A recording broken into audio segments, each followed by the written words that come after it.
Princess Anne has made 20 cold, calculated moves against Camilla from inside the palace walls, and most people still do not know even half of them. She never shouts.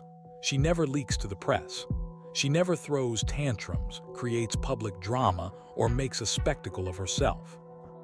But over the last 2 decades, the late Queen's only daughter has, according to royal commentators and reports, quietly and methodically kept Camilla at arm's length, move by move, moment by moment, in ways so subtle that many people miss them completely.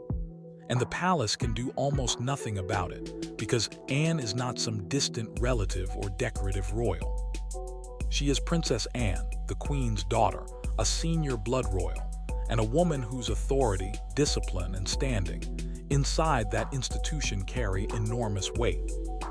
Today, we are counting down 20 documented moments that, when placed side by side, do not look like isolated incidents at all.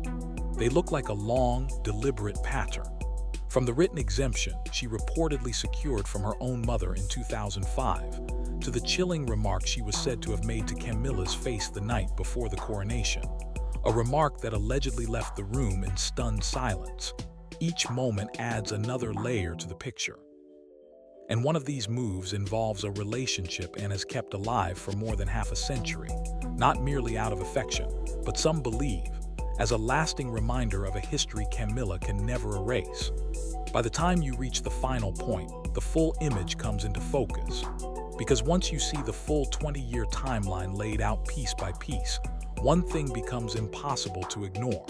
This was never random, never impulsive, and never just personal bitterness. To many observers, it looked like strategy. If you think Camilla's biggest challenge inside the royal family is William, then you may not have been paying attention to his aunt. The first move was the curtsy exemption Anne reportedly requested from her own mother. When Charles married Camilla in April 2005, much of the royal family publicly accepted the new arrangement and moved forward. Anne did not. According to royal reporting from the time, she went directly to Queen Elizabeth II and requested, some would say firmly insisted on, a formal exemption stating that she would never be required to curtsy to Camilla. And this was not just gossip whispered behind palace walls. Reports claimed it was reflected in official royal precedence arrangements. Former courtiers speaking to the press described Anne and Princess Alexandra as seeing no reason to show that level of deference to Camilla. The message behind it was unmistakable. From the very first day of Camilla's marriage into the royal family, Anne made sure one thing was clear. She would not bow. Not symbolically, not socially, and certainly not publicly. For Camilla, that was more than protocol. It was a line drawn in ink. The second move was the Coronation Eve remark that reportedly froze the room. The night before the 2023 coronation, the royal family gathered at Buckingham Palace for what should have been an elegant and celebratory dinner. Senior royals were there. The atmosphere was formal, historic, almost theatrical. Camilla was just hours away from the moment she had spent decades moving toward, the moment she would finally be crowned beside Charles. And yet, according to a story later repeated publicly by David Emanuel, Princess Diana's dress designer, Anne allegedly looked at Camilla and said, "You're not queen, you're the queen consort." Not in private, not hidden behind closed doors, but reportedly in front of the family at the table on the eve of the biggest day of Camilla's life. Multiple outlets repeated the account after it surfaced, and whether every word was delivered exactly that way or not, the reason the story exploded is obvious. It captured something people already believed Anne was doing, reminding Camilla that a title does not erase history. Imagine that room for a moment, candles burning low, crystal glasses gleaming against white linen, Charles seated at the head of the table, senior royals watching carefully, tension hidden beneath ceremony. And then Anne, the woman known for discipline, restraint, and steel, reportedly cutting through all of it with a single sentence that reduced a crown to a technicality. That was not just a snub. It was, if true, a correction delivered at the exact moment it would land hardest. The third move came on national television when Anne described Camilla as not a natural. In the BBC documentary Charles III, The Coronation, Anne was asked about Camilla's transition into her new position.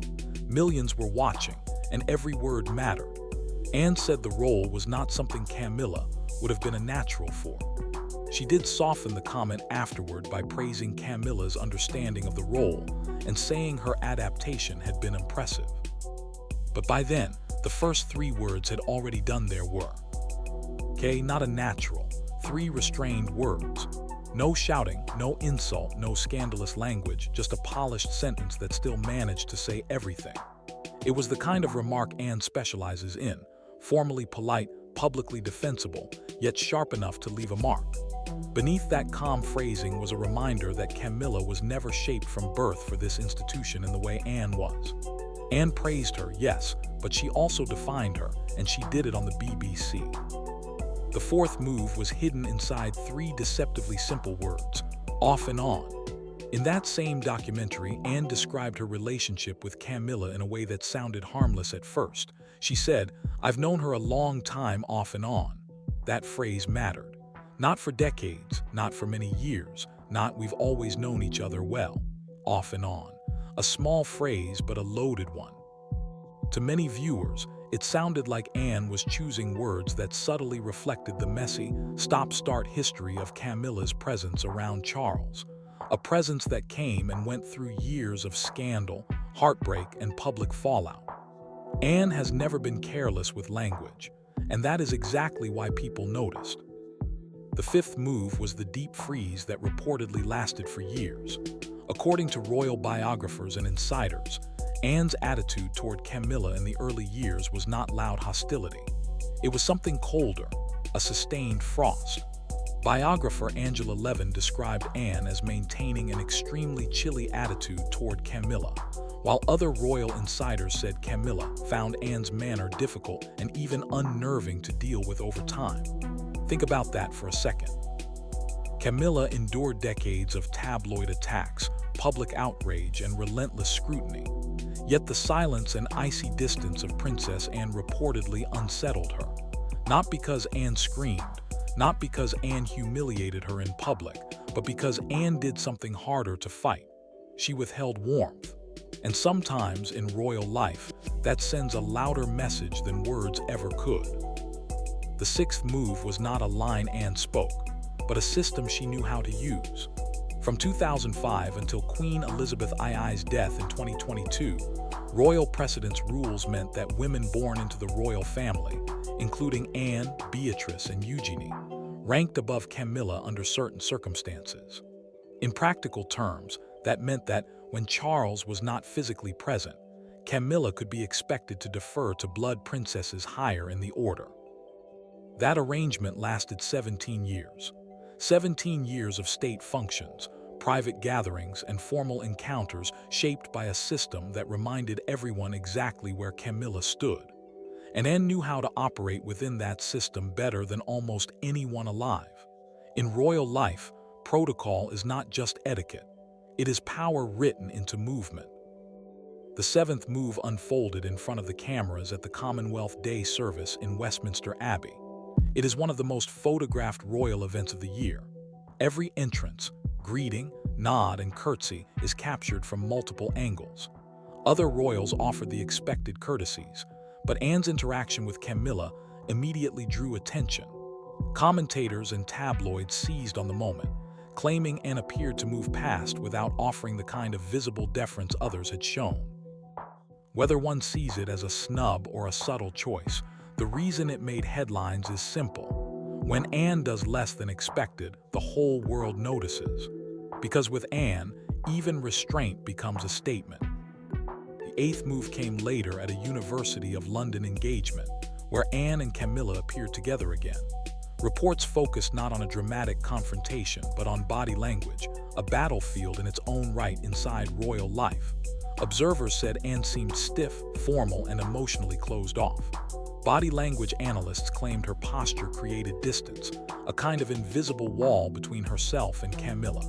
And that is what makes Anne so difficult to challenge. She does not create scenes. She creates atmospheres. No raised voice, no explosive quote, just a controlled lack of warmth in full public view. The ninth move was Anne's way of walking past without putting on the full performance expected of everyone else. After Charles became king, protocol around Camilla changed. As queen, she was owed formal gestures of respect, and yet on several occasions, Anne was filmed interacting with Camilla in ways commentators described as minimal, brisk, and stripped of theatrical deference. This is what makes Anne's behavior so fascinating to royal watchers. She rarely crosses a line clearly enough to be punished. She simply approaches the line, stands near it, and lets the image speak for itself. Just enough distance to send a message, never enough to hand anyone an easy accusation. The 10th move concerned the title Anne was reportedly never comfortable with. Royal biographer Angela Levin has written that Anne was among those uneasy with the idea of Camilla being embraced under the grandest possible title. If those reports are accurate, then Anne's resistance was not brief and it was not passive. It lasted years. While Charles pushed for Camilla's public acceptance, Anne reportedly remained unconvinced. That matters because it suggests Anne's reservations were not about one isolated event. They reflected something deeper, a longer disagreement over legitimacy, symbolism, and memory. The 11th move may have been the most visually striking of all. On Coronation Day, Camilla rode through London inside a glittering ceremonial coach, wrapped in robes, surrounded by centuries of pageantry. And behind that coach, on horseback in full military dress, rode Princess Anne. Medals, sash, sword, rigid posture, absolute command. She was the only royal to arrive at Westminster Abbey on horseback, and the contrast was impossible to miss. Camilla looked like the figure at the center of a ceremony. Anne looked like the person who could secure it. One was enclosed in gold and glass. The other rode exposed, upright, and unmistakably formidable. It was ceremonial, yes, but it was also symbolic in a way no one could ignore. Camilla wore the crown's image. Anne carried its authority. The 12th move reaches back into history. Before Camilla married Andrew Parker Bowles in 1973, Anne had reportedly dated him first. Biographers and magazines have covered that relationship for years. It is not hidden history, and that means that every time Camilla stands beside Anne at a state dinner, a family gathering, or a formal occasion, she is standing beside a woman who once had her future husband before she did. Royal history is full of overlap, but this one carries its own peculiar tension because it is not just ancient gossip, it remained relevant. The 13th move made that history permanent. Andrew Parker Bowles did not simply fade into Anne's past. He became part of her family's ongoing life. He is the godfather of Anne's daughter, Zara Tyndall. That means he has remained present through family milestones, social circles, racing events, and royal-adjacent gatherings for decades. Look at the significance of that. Anne did not date him briefly and let the connection disappear into history. She kept the tie alive in a permanent, visible way. Not privately, not quietly, but openly enough that the public has continued to notice it year after year. The 14th move was the continuation of that relationship over 50 years. Reports have repeatedly stated that Anne and Andrew Parker Bowles remained friends long after their romantic relationship ended. And not the kind of friendship that exists only in memory. A real one, a visible one, the kind that gets photographed at royal ascot and discussed in society coverage. Half a century is not nostalgia. Half a century is endurance. And to some royal watchers, that long-standing bond looks less like a forgotten chapter and more like a thread and deliberately never cut. The 15th move was so visible that even body language experts said they could see it. Analysts in the British press have often commented on Anne and Camilla's interactions, pointing to what they call distancing behaviors or barrier gestures. That matters because body language analysis tries to catch what words conceal. And again, analysts claim they saw the same thing, and physically signaling separation. A turned shoulder, a closed posture, a lack of reciprocal warmth. When experts studying frame-by-frame footage say the distance looks intentional, people listen.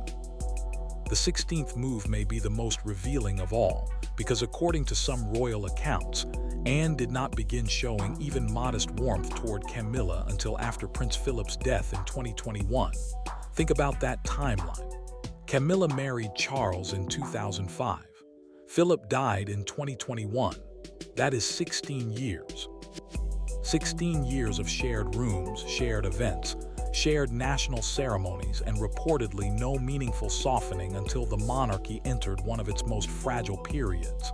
And even then, the shift was interpreted not as personal acceptance, but as duty. Not affection, not forgiveness, duty. The 17th move was not about symbolism at all, but about contrast.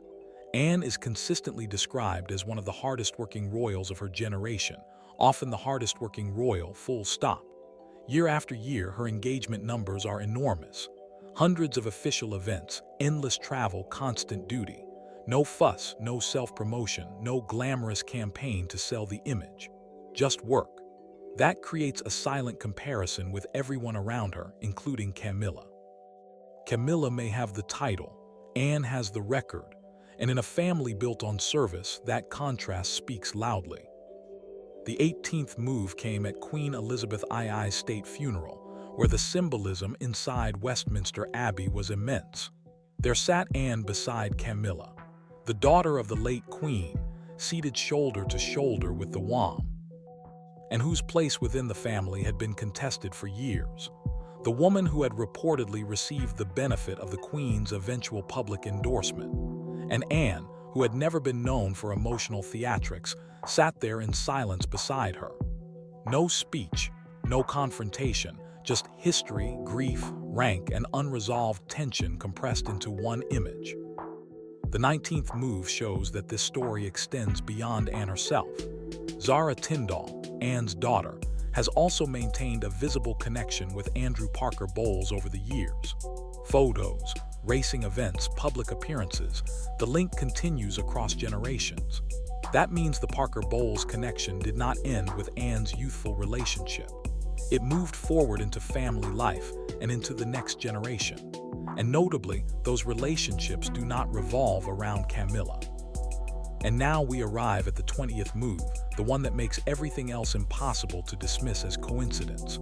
When you look at these moments one by one, they may appear small. A phrase here, a posture there, a protocol decision, an old friendship, a public image. But when you place them in chronological order across 20 years, something changes. They stop looking accidental. The reported curtsy exemption in 2005. Years of documented chill and emotional distance. Long-term discomfort with Camilla's position and title. A late and minimal thaw after Philip's death.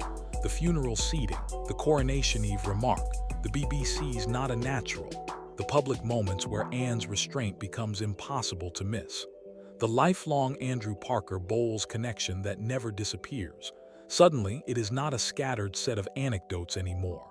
It becomes a pattern, a disciplined pattern, a sustained pattern. A pattern carried out by one of the most controlled women in public life. And never needed tabloids to fight for her. She never needed emotional interviews. She never needed leaks, tantrums, or dramatic counterattacks. She fought, if that is the right word, the way Anne does everything, quietly, formally, patiently, with precision. And that is what makes it so effective. Because what could Camilla ever say in response? That Anne follows protocol too carefully. That Anne works harder. That Anne remains close to people from a history no one can erase. That Anne says little but somehow says everything. There is nothing easy to attack, and that may be exactly the point. To many observers, this was never about temper, never about impulsive jealousy, never about one petty feud. It looked more like the long memory of a woman born into the institution, shaped by duty, hardened by scandal, fiercely loyal to her mother, and unwilling to pretend that history did not happen. A woman protecting what she believes the monarchy should stand for. And whether people agree with Anne or not, one thing is difficult to deny. No one in that family has ever embodied controlled resistance quite like Princess Anne. 20 moves, 20 years, one unmistakable pattern. And the truth is, Anne's discipline, loyalty, and refusal to bend, did not begin with Camilla. Those qualities were forged long before any of this, all the way back to the day she was born as the only daughter of Queen Elizabeth II.